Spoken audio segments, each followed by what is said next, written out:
Une berge, en bord de rivière, dans la campagne caennaise. Une vieille maison en pierre, posée à quelques mètres d'un ancestral pont romain. Le cadre est bucolique, et c'est dans celui-ci que s'est noué le début d'un drame, à l'origine d'une énigme de près de 20 ans. Le 1er septembre 1999, un véhicule quitte le domicile des Godard. La famille n'y reviendra jamais. Direction, le port des Sablons à Saint-Malo. Le jour même, le père loue un voilier et y embarque avec ses enfants pour une croisière de 5 jours. Mais le 5 septembre, un navire de pêche aperçoit l'annexe du bateau, à la dérive. À l'intérieur de cette annexe, où les rames étaient correctement rangées, c'était très curieux, il y avait un imperméable, et à l'intérieur de celui-ci, il y avait un chéquier au nom d'une SCI, gérée et appartenant à monsieur et madame Godard. Et c'est à compter de ce moment que vont commencer des recherches, mais initiées tout simplement dans le cadre d'un naufrage classique en mer. Et c'est logiquement que les gendarmes pénètrent à l'intérieur de la maison Godard à Tilly-sur-Seul.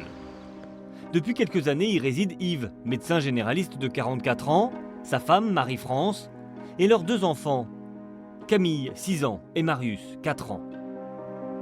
Rapidement, l'enquête va changer de tournure. Car si la maison est rangée, le linge a séché sur l'étendoir, on y retrouve tout de suite d'importantes traces de sang. Olivier Queneau, le maire de l'époque, est sur place. Sur le mur, ce sont des giclées de sang en croissant. Et sur le lit, c'est une tache de sang qui avait largement pénétré le lit. Une grosse tache de sang. Dans la salle de bain également ? Dans la salle de bain, dans l'évier, quelqu'un qui s'est lavé les mains d'une façon très rapide.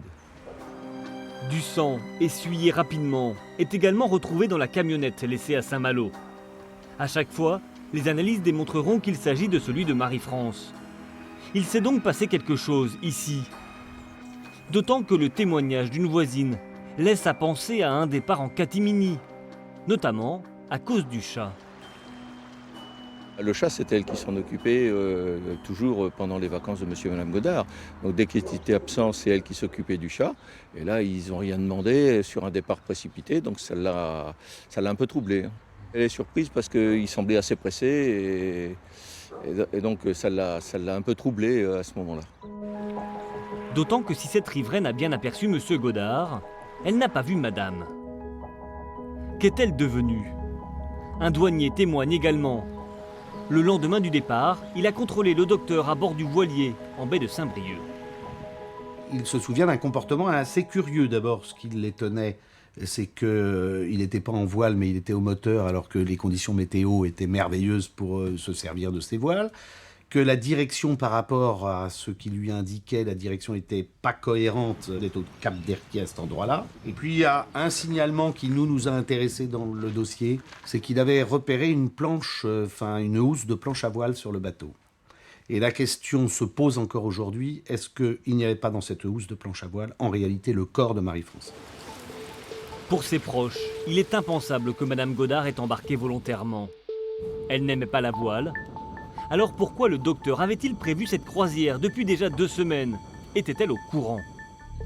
L'exploitation de l'agenda professionnel qui était peu ou prou tenu par madame montre qu'il fallait qu'elle ne soit pas au courant. Donc il y avait des rendez-vous qui ont été pris au crayon à papier. Donc manifestement, le docteur Godard a dissimulé à son épouse son projet de départ le 1er septembre pour une virée en bateau. Ça, c'est certain. L'enquête s'oriente logiquement vers le drame familial. Le projet de départ aurait-il été la base d'une dispute conjugale, violente, voire mortelle? Des fouilles sont entreprises dans les environs pour tenter de retrouver le corps de Marie-France. Les bois, les rivières, les plans d'eau sont explorés, en vain. La maison Godard devient objet de curiosité, et la presse s'emballe pour l'affaire. Les lecteurs découvrent alors la personnalité hors du commun du docteur Godard, son côté bohème, amateur de théâtre, et un médecin acupuncteur aux pratiques marginales. Il n'aura de cesse de trouver des recettes ou des pratiques qui sont hors normes. On le verra associer une voyante à ses consultations. On le verra, à un moment, il va tâter des médicaments Beljanski qui sont interdits en France. Un autre visage du médecin apparaît à travers son engagement dans un syndicat classé à l'extrême droite, la Confédération de défense des commerçants et artisans. La CDCA conteste le monopole de la sécurité sociale et incite ses adhérents à ne plus payer leurs cotisations. Yves Godard va donc organiser son insolvabilité. Les SCI étaient au nom des enfants, les véhicules aussi. Mais ça, c'était un combat, j'allais dire, intellectuel et militant, je pense. Plus que quelqu'un qui est aux abois et qui prévoit une fuite parce qu'il ne peut plus faire face à ses engagements financièrement. L'argent, dissimulé au fisc français, aurait alors atterri dans des paradis fiscaux, comme ici, sur l'île de Man, où vont rebondir les recherches sur les traces du médecin français, grâce à de mystérieux courriers. Tout va être déclenché par le corbeau. Donc, c'est un corbeau, enfin une lettre d'un corbeau, il y en a deux, qui va être postée de la gendarmerie de la poste de Potigny, ou je ne sais pas où, par là, près de Falaise, va mettre les enquêteurs sur cette piste, à mon sens erronée, d'un voyage, d'un passage à l'île de Man, puis à l'île Lewis, etc. Pourtant, les affirmations du corbeau vont bien être confirmées par des témoins sur place qui affirment l'avoir vu séjourner dans cet hôtel de l'île de Man du 7 au 14 septembre. On leur a montré des photos. L'équipe de l'hôtel se souvient qu'au début septembre, M. Godard et ses deux enfants étaient bien là. Alors on parcourt les registres, les notes de téléphone pour être sûr que ces témoignages sont sérieux. Ceux qui disent avoir vu un Man sur l'île de Man et l'île Lewis, chaque fois ils parlent d'un père seul avec ses deux enfants, une petite fille et un petit garçon. Donc ça, c'est quand même pas, je veux dire, c'est plus que sûr. Et après avoir été vu à l'île de Man, le docteur et ses deux enfants vont être aperçus en Écosse sur l'île de Lewis. Le début d'un petit tour du monde pour les enquêteurs. Ils partent à Madère vérifier des comptes, puis en Crète où le bateau aurait été repéré, et jusqu'à Miami où une femme affirme avoir reconnu Yves Godard. Elle se dispute avec son voisin, dit-elle, je ne sais pas quoi, qui la menace de mort.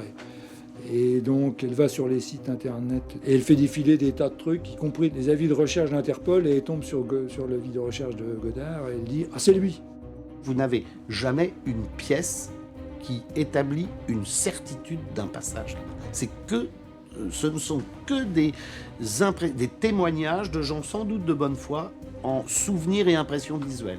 Mais aucune pièce, vous n'avez pas la consommation de quoi que ce soit, vous n'avez pas un relevé de carte bleue, vous n'avez pas de billet de quoi que ce soit, de transport. Alors, y a-t-il vraiment eu fuite de la famille? Que sont devenus le médecin et ses deux enfants? Peu à peu, la mère va dévoiler une partie du mystère. Début septembre, l'annexe avait été aperçue près de l'île de Bas, dans le Finistère, avant que le gilet de sauvetage, puis le canot ne soit découvert au large du Cotentin, puis des côtes anglaises. Et le jeu de piste va continuer. En janvier 2000, un pêcheur remonte dans ses filets un sac de voyage, à nouveau au large du Finistère. À l'intérieur, des vêtements, mais surtout des papiers, une carte grise, un permis, au nom des époux Godard. Vous avez tout de suite fait le rapprochement? Ben, le nom, ça me disait à moitié quelque chose, bon, depuis le temps.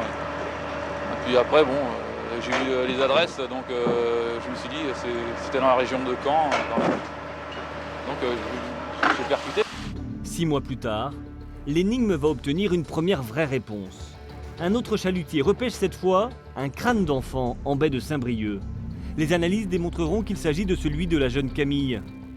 L'hypothèse d'un naufrage refait surface, mais malgré les investigations, on ne retrouvera jamais l'épave du voilier.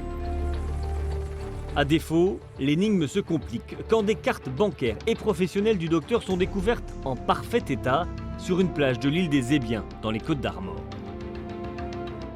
C'est là où le père a appris à son fils et c'est là où le fils a perpétué sa tradition de navigation. Et c'est là que les cartes ressurgissent une à une carte professionnelle, des cartes bancaires, des cartes de crédit, des cartes de santé, enfin plein de choses. Et puis alors, bien étalées dans le temps. Hein, c'est pas tout d'un bloc, quoi. Hein. Et en plus, dans un remarquable état de conservation, ce qui veut dire qu'il y a quelqu'un qui sait qui a conservé ça par devers lui, ou alors que c'est Godard qui lui a donné, à charge pour lui de les faire remonter à la surface, mais alors pourquoi, comment Le mystère demeure, aujourd'hui encore. Mais c'est bien au fond de l'eau, en pleine mer, que l'on finira par retrouver les dernières traces du docteur en 2006. Un tibia et un fémur sont remontés par un filet de pêche. Il résulte de l'expertise qui a été diligentée qu'un ADN cellulaire extrait d'un des deux os a été identifié comme étant celui du docteur Yves Godard. Il nous a toujours paru extravagant de pouvoir imaginer qu'il soit en vadrouille, vivant, sans ses enfants. Donc, et sans sa femme. Enfin, il y a quelque chose qui n'allait pas. Donc, à partir du moment où on découvre qu'au moins un enfant avec certitude est mort, il n'était pas possible de supposer qu'il puisse continuer un tour du monde ou ailleurs. La justice déclare donc le décès du docteur. La découverte de sa carte d'assurance maladie en 2008, à nouveau sur la plage des Ébiens, ne donnera aucune clé supplémentaire. Faute d'explications claires sur les circonstances de ces drames, en 2012, le juge d'instruction prononce finalement un non-lieu, 13 ans après la disparition de la famille.